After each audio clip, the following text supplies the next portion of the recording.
All right, so this video I'm talking about spinal hygiene. What I'm going to do is I'm going to first run through the movements so you can just see them, and then I'll go into some explanation afterwards about what we're thinking about and some technical cueing. So there's 6 moves. We're starting from the neck, and then we work down to the rest of the spine. So flexion extension is the first one of the neck, just up and down like so. Rotation is the next one, so think chin to shoulder. So going here. Side bending, which is like ear to shoulder. And then we go into the whole spine. We do rotation, we do side bending, and then we do flexion extension of the whole spine. So tuck the chin, roll down, and then extend on the way back up. All right, so those are the 6 moves. If you want to jump into them, you can. So now for some technical cueing or what we're thinking about as we go through them. So with the neck flexion extension, the cue that I like to use is think about lifting your throat. And then when you go down, think about trying to lengthen the back of your neck, because we want to try to avoid something like this, right? Where you just like throw your head down. So instead it's here, where I'm like tucking the chin but lifting up that way. Then for rotation, big cue that we want to pay attention to there that we don't want to do is we don't want to shoot the head forward. So keep that chin relatively tucked as you rotate, so you can see my head is basically in line with the rest of my body as I work through those.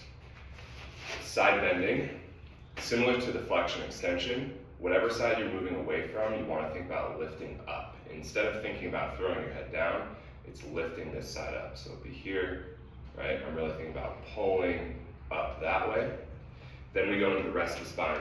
For rotation, big thing is I like to sometimes keep my head forward to understand if I'm isolating my T-spine, right? So a way that someone could do this incorrectly is kind of like this. So you see like the rest of my body is just like moving a bunch.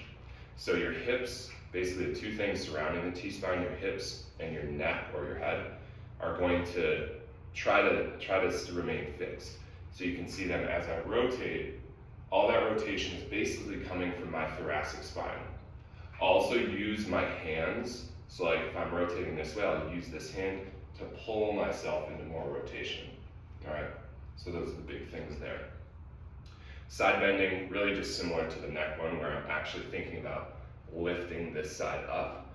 You can think about this part of your rib cage is lifting up this way. And that'll give you that length on the side. Then for the full flexion extension, really the big things to think about are going to be trying to segment your spine one vertebrae at a time.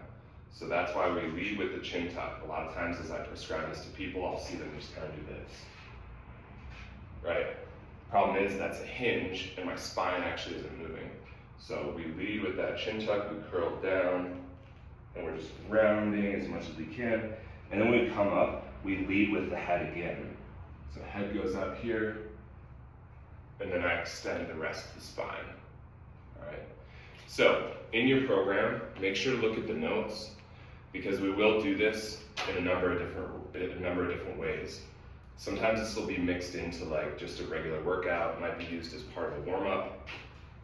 Sometimes you'll do a full day of this. So it could be 5 minutes at each joint. Sometimes we'll do it as holds as well.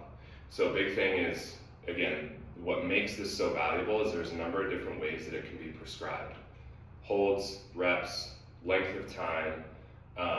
So make sure to look at the notes to see what it is, and obviously the sets and reps will be detailed out in your program as well.